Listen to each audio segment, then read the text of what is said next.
성도님들, 오늘 본문은 복음서를 읽다가 이거 참 진짜 특이하네 라는 생각을 하게 만드는 부분입니다. 심지어는 선뜻 이해하기 어렵다라는 생각이 들게 하는 부분이죠. 왜냐하면 예수님께서 이전에는 보여주지 않으셨던 좀 독특한 모습을 보여주시기 때문입니다. 성도님들, 예수님께서 지금까지 기적을 베푸실 때마다 어떻게 하셨습니까? 먼저 갈릴리 바다에서 풍랑을 만나 배가 뒤집힐 뻔하고 제자들이 난리를 칠 때를 한번 생각해 보십시오. 그때 보면 단지 잠잠하라 라고 꾸짖으심으로 휘몰아치던 이 광란의 바다를 잠재우셨습니다. 또 나사로가 죽은 지 나흘이나 지나서 이미 시체 썩은 냄새가 진동했을 텐데 그땐 또 어떻게 하셨습니까?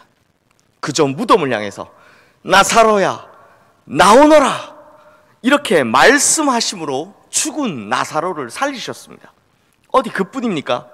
예수님의 손이 닿을 때는 정말 놀라운 역사가 일어났습니다. 병자들 위에 손을 얹으시면 문둥병자든 귀신 들린 자든 어떤 병자든 모두 다 치유되었고, 또 보리떡 5개와 물고기 2마리에 손을 얹으셨을 때는 5,000명이 먹고도 남을 만큼의 놀라운 역사가 일어났습니다. 심지어 12해 동안 혈루병을 앓던 여인의 경우에는요, 예수님께서 말씀 한마디도 하지 않으셨고 손가락 하나 까딱하지 않으셨음에도 그저 예수님의 옷자락만 만지고서도 깨끗하게 나음을 입었습니다. 그렇다면 성도님들, 오늘 본문 정말 이상하지 않습니까?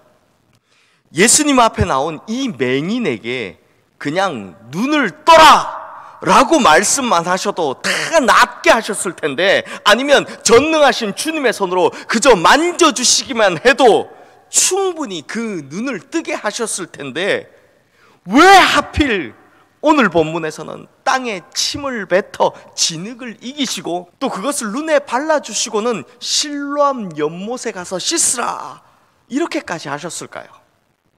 예수님 입장에서는 침을 뱉고 진흙을 이기는 것도 불편한 일이고, 또 맹인의 입장에서는 남의 침으로 이긴 진흙을 자기 눈에 바르는 것이 참 불쾌한 일일 텐데, 예수님께서는 왜 이리 이해가 안 되는 일을, 심지어 좀 요사스러워 보이기까지 하는 이런 일을 하셨을까요? 게다가 이 사복음서 안에는 예수님께서 앞을 보지 못하는 맹인들을 치료하는 기사가 모두 9번이나 나옵니다. 그리고 여기에 등장하는 맹인들 모두가 예수님을 만난 후 전부 다 눈을 뜨게 되는데요. 그런데 오늘 본문을 제외하고 나머지 8번은 모두 우리가 익숙한 대로 말씀하심 아니면 만져주심으로 다 고쳤습니다. 그렇다면 왜 이 요한복음 9장 말씀에는 침을 땅에 뱉어 진흙을 이겨 그것을 눈에 바르고 실로암 연못에 가서 씻으라 라는 이렇게 특이하고도 이해하기 어려운 내용이 기록되어 있을까요? 이에 대해서 어떤 분들은요, 유대인들의 풍습이라며 사람의 침에는 치유의 효력이 있다라고 해석하시는 분들도 계신데요, 이 웃긴 이야기 같지만 이 해석은 꽤나 오래전부터 있었고, 제가 오늘 본문에 관련된 이런 설교들을 찾아보니 의외로 이런 내용의 설교들이 많이 있었습니다. 그런데요, 사실 이것은 유대인들조차도 틀렸다라고 생각하는 해석입니다. 그래서 근래에 와서는 유대인들 랍비조차도 침과 같은 것으로 치료한다고 하는 마술적인 악습을 행하지 말라라고 금지하고 있습니다. 그러면 대체 예수님께서는 왜 이렇게 이상한 방법을 사용하셨을까요? 그런데 성도님들, 미리 말씀드리자면 여기에는 정말 엄청나게 놀라운 비밀이 숨겨져 있습니다. 먼저 우리 다 함께 오늘 본문 1절 말씀을 보겠습니다. 예수께서 길을 가실 때 날 때부터 맹인된 사람을 보신지라. 그러므로 오늘 본문을 시작할 때 성경은 이 소경에 대한 특별한 정보를 하나 주고 있습니다. 바로 날 때부터 맹인된 사람이다 라는 것입니다. 그리고 복음서에서 맹인이 치료를 받는 총 9곳의 기사 중에서 날 때부터 맹인된 사람이 등장하는 곳은 유일하게 요한복음 9장 이 한 곳뿐입니다. 그러니까 다른 맹인들과는 시작부터 차이가 있다라는 것이죠. 그리고 본문 아래 32절 말씀에 보면 창세 이후로 맹인으로 난 자의 눈을 뜨게 하였다 함을 듣지 못하였으니 라는 말을 보면 태어날 때부터 맹인된 사람을 고치는 것은 정말 어려운 일이라 어떤 선지자의 기사에도 유례가 없었던 일일 정도로 아주 특별한 경우다라는 것입니다. 그러면 여기서 우리가 두 가지 질문을 던져봐야 합니다. 첫 번째, 왜 사람들은 선천적인 시각장애인의 치료를 불가능한 것으로 보았을까라는 것이고요. 두 번째는 왜 예수님께서는 이런 사람을 치료하실 때 이런 특별한 방법을 사용하셨을까라는 것입니다. 그런데 성도님들, 이 두 가지 질문을 한꺼번에 해결할 수 있는데요, 그러려면 우리는 진흙이라는 단어에 집중해 보아야 합니다. 먼저 지금 화면에 뜬 창세기 2장 7절 말씀 우리 함께 읽겠습니다. 여호와 하나님이 땅의 흙으로 사람을 지으시고 생기를 그 코에 불어넣으시니 사람이 생명이 되니라. 사람이 흙으로 만들어졌다라는 이야기는 우리 성도님들께서도 다 아시는 이야기죠. 그러면 성도님들, 태초에 하나님께서 무엇을 가지고 이 세상을 창조하셨습니까? 바로 말씀입니다.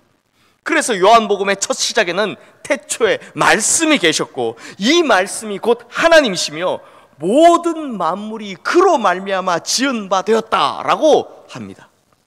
그런데 이 태초에 계셨던 말씀이 육신을 입으셨습니다. 그분이 누구십니까? 바로 예수님이십니다. 그러므로 오늘 본문 말씀은요, 예수님께서 바로 창조주 하나님이시다라는 것을 이야기하고 있는 것입니다. 그러면 예수님께서 왜 굳이 이 진흙을 필요로 하셨는지 이제 감이 좀 오십니까? 아마도 날 때부터 맹인이었던 이 사람은 안구 자체가 없는 장애를 가지고 태어났을 것입니다. 즉 눈알 자체가 아예 없는 장애인이다라는 것입니다. 그러면 이 눈알 자체를 만들려면 무엇이 필요합니까? 사람이 흙으로 지어졌기 때문에 흙이 필요했던 것입니다. 그러니 예수님께서는 바짝 마르고 먼지같이 날리기만 하는 이 중동 지역의 흙을 당장에 물이 없으니 침을 뱉어 그것을 뭉쳐 진흙으로 만드시고 그 흙을 눈알이 없던 맹인의 눈에 발라주셨다라는 것입니다. 이 해석이요, 놀랍게도 초대교회 교부들은 이미 다 이렇게 이 본문을 해석하고 있었습니다. 그리고 특히 이레니우스라는 정말 유명한 초대교회 교부가 있는데요, 이분의 기록에 의하면 그는 창조자 곧 말씀께서 태 속에 만들기를 빠뜨린 것을 공중 앞에서 보충하심으로 말미암아 하나님의 사역이 그 안에서 드러나게 되었다라고 해석을 했습니다. 제가 좀 쉽게 풀어서 설명을 드리자면 예수님께서는 창조자이신데 이 맹인이 어머니 뱃속에서부터 없었던 것을 보충하기 위해서 진흙을 발라주셨다라는 것입니다. 그러므로 성도님들, 이 말씀에서 우리는 무엇을 확실하게 알 수 있습니까? 예수님은 진짜 하나님이시다라는 것입니다. 예수님께서는 진짜 창조주 하나님이시다라는 것입니다. 태초에 말씀으로 세상을 창조하시고 흙으로 사람을 빚어 그 안에 생기를 넣어주신 분, 그분이 바로 우리 주님이신 예수님이시다라는 것입니다. 성도님들, 이것을 증명하는 장면이 성경에 또 한 번 나오는데요, 요한복음 20장 22절 말씀에 보면 예수님께서 부활하신 후 처음으로 제자들에게 나타나셨을 때의 모습이 나옵니다. 그때 보면 예수님께서 제자들에게 그냥 성령을 받으라 하고 말씀만 하신 것이 아니라 마치 창조 때 사람의 몸에 생기를 불어넣으신 것처럼 제자들을 향해 먼저 숨을 내신 다음 성령을 받으라 라고 말씀하시는 것을 볼 수 있습니다. 성도님들, 이것을 우리가 보기에는 별것 아닌 것 같지만 성경은 정말 디테일하게 예수님께서 창조주 하나님이심을 증거하고 증명하고 있다는 것입니다. 그러므로 성도님들, 예수님께서 이 땅에 오셨을 때 어떻게 아픈 사람들마다 다 고쳐주시고 심지어 죽은 사람마저도 살려내실 수 있으셨을까요? 이제 그 이유를 아시겠습니까? 왜냐하면 예수님께서는 바로 우리를 만드신 창조주 하나님이시기 때문입니다. 우리를 일일이 다 만들고 제작하신 분이시기 때문에 우리의 모든 약해지고 상한 부분들을 고치시는 분이 될 수 있었다라는 것입니다. 그러니 이러한 예수님을 믿는 믿음이 지금 우리에게 얼마나 필요하고 얼마나 중요합니까? 코로나19로 인해 모두가 두려워 떠는 이 시기에 예수님만이 나의 창조자이고 예수님만이 나의 구원자이며 예수님만이 나의 치료자가 되신다라는 이 고백, 이 중요한 고백이 바로 지금 우리 성도님들의 가슴 깊은 곳에서부터 고백되어지기를 주님의 이름으로 축원합니다. 또한 예수님께서는 생기를 불어넣어 주시는 창조주 하나님이시기 때문에 우리를 새 사람으로, 성령의 사람으로 변화시킬 수 있으십니다.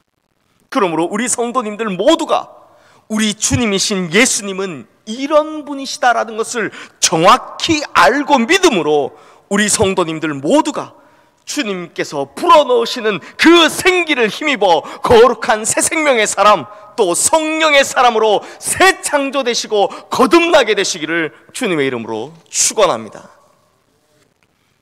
그런데 성도님들, 이렇게 진흙을 눈에 바르신 문제는 해결되었는데, 하지만 또 하나의 의문이 생기죠.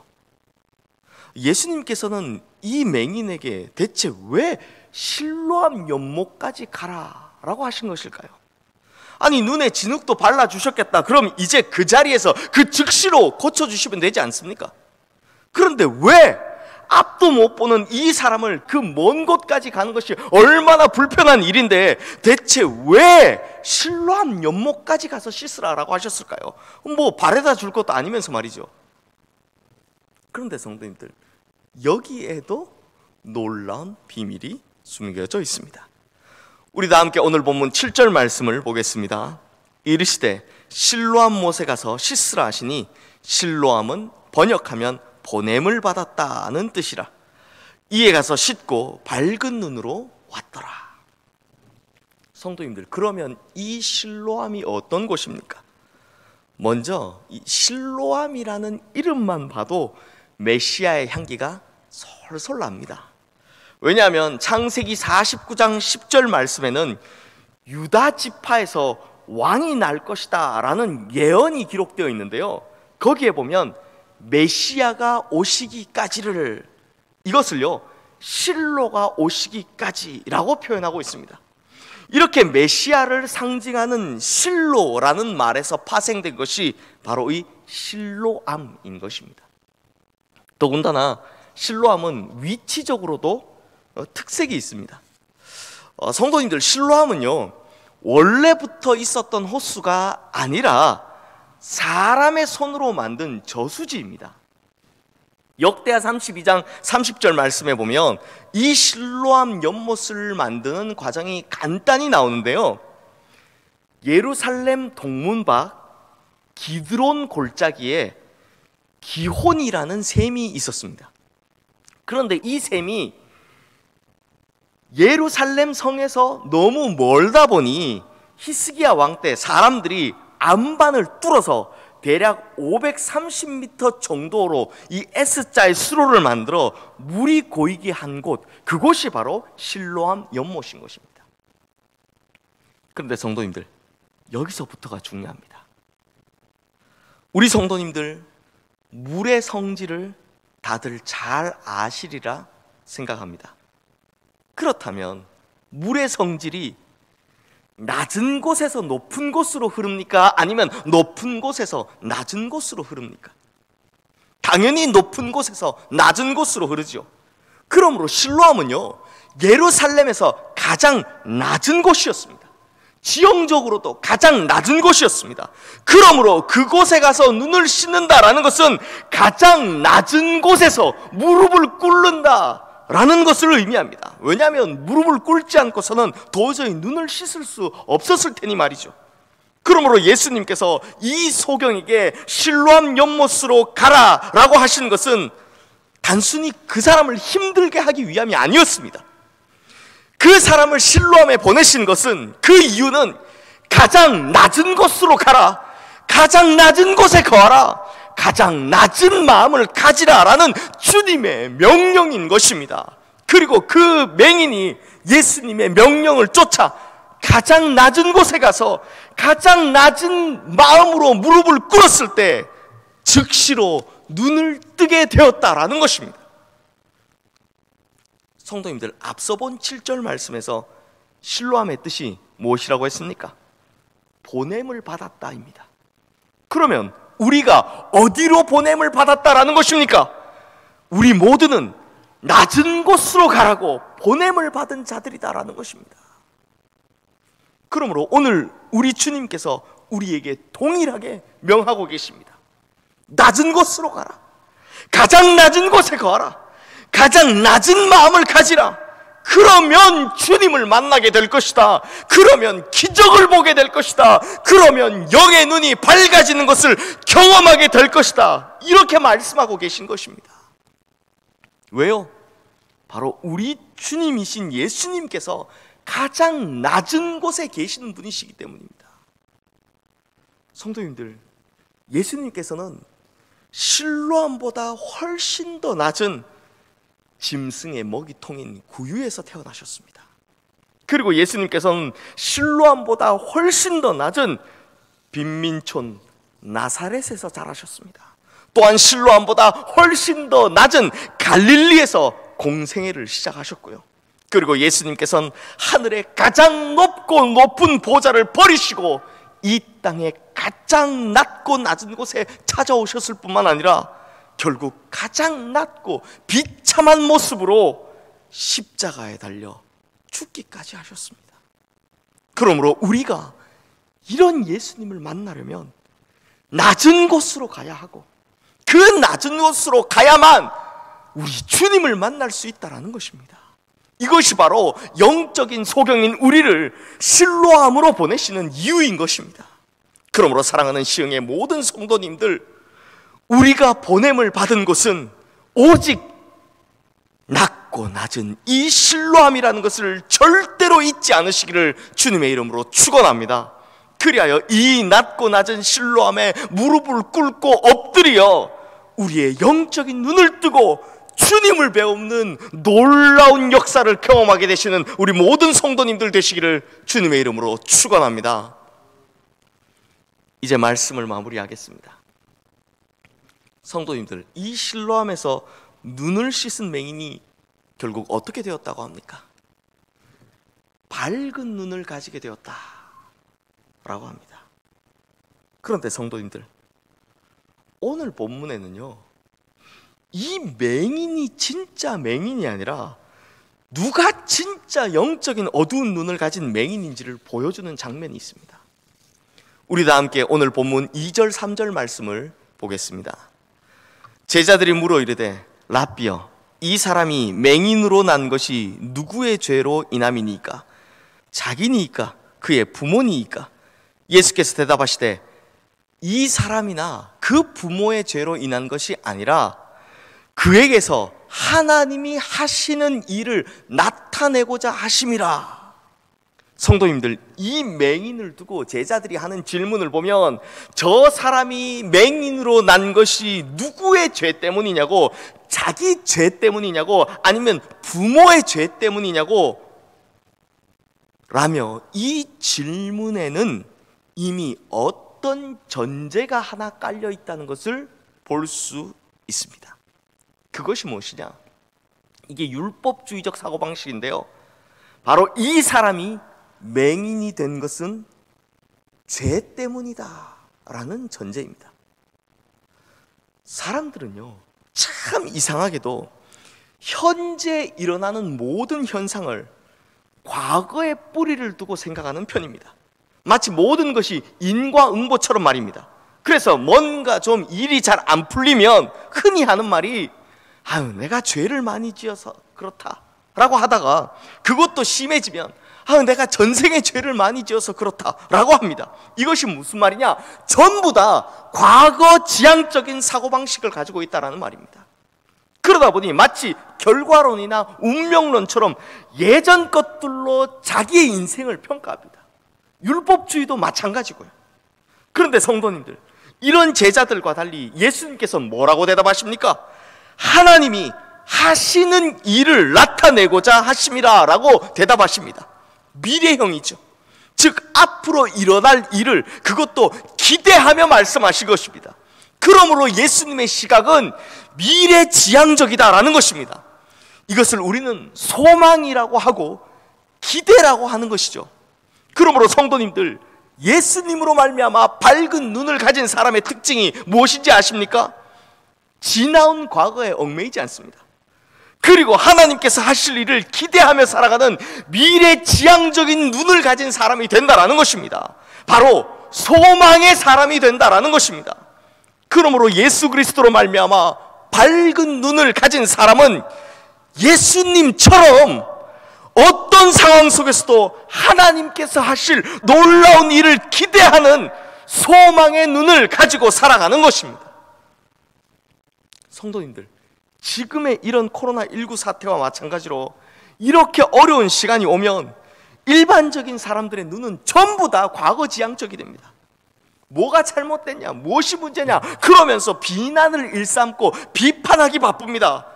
그리고 기껏 미래에 대한 예측을 한다고 해도 전부 다 부정적인 예측들 뿐입니다. 그런데요, 예수 그리스도로 말미암아 밝은 눈을 가지게 된 사람은 이런 어려운 상황 속에서도 희망을 보고 소망을 품고 기대를 합니다. 왜냐하면 그 눈이 미래지향적이기 때문입니다. 그래서 예수 믿는 사람들은요, 오늘보다 내일이 낫다라고 믿는 것입니다. 그리고 내일보다 모레가 훨씬 나을 것이다 라고 믿는 것입니다. 성도님들, 지금 화면에 뜬 욥기 23장 8절에서 10절 말씀을 한번 보십시오. 그런데 내가 앞으로 가도 그가 아니 계시고 뒤로 가도 보이지 아니하며 그가 왼쪽에서 일하시나 내가 만날 수 없고 그가 오른쪽으로 돌이키시나 배울 수 없구나. 그러나 내가 가는 길을 그가 아시나니 그가 나를 단련하신 후에는 내가 순금같이 되어 나오리라. 지금 앞으로 가도 보이지 않고 뒤로 가도 보이지 않으며 왼쪽으로 가도 만날 수 없고 오른쪽으로 돌아봐도 만날 수 없다라고 합니다. 하지만 이 시간이 다 지난 후에는 장차 이루어질 미래에는 결국 내가 순금과 같이 되어 나온다고, 정금같이 변화될 것이라는 기대와 소망을 품고 살아간다라는 것입니다. 그러므로 우리 시흥의 성도님들은 예수 그리스도로 말미암아 밝은 눈을 가지게 되시기를 주님의 이름으로 축원합니다. 그래서 기대와 소망을 바라보는 밝은 눈을 가지고 이 어려운 상황을 능히 이겨나가는 미래지향적인 그리스도인들 되시기를 주님의 이름으로 축원합니다. 기도하겠습니다. 우리의 눈을 밝히 뜨게 만드시는 하나님 아버지, 오늘 이 말씀을 통해 이 어려운 상황 속에서도 우리가 의뢰할 분이 오직 창조자이시며 구원자이시고 치유자 되시는 우리 주 예수 그리스도 한 분임을 알게 하심에 감사를 드립니다. 또한 주님처럼 가장 낮은 곳에 그 마음을 두어야 한다는 밝은 눈을 뜨게 하는 비결을 알려주심에 감사를 드립니다. 그러므로 우리가 이 어려운 상황 속에서 다른 곳에 마음을 두지 않고 오직 우리의 창조주이신 예수 그리스도와 주님께서 걸어가신 그 낮은 곳에 마음을 두게 하여 주시옵소서. 그리하여 과거에 매여 절망 가운데 살아가는 것이 아니라 밝게 뜨여진 눈을 가지고 앞으로 하나님께서 이루실 놀라운 일들을 기대하는 소망의 사람으로 살아가게 하여 주시옵소서. 우리의 어두운 눈을 밝히시는 우리 주 예수 그리스도의 이름으로 기도드리옵나이다. 아멘.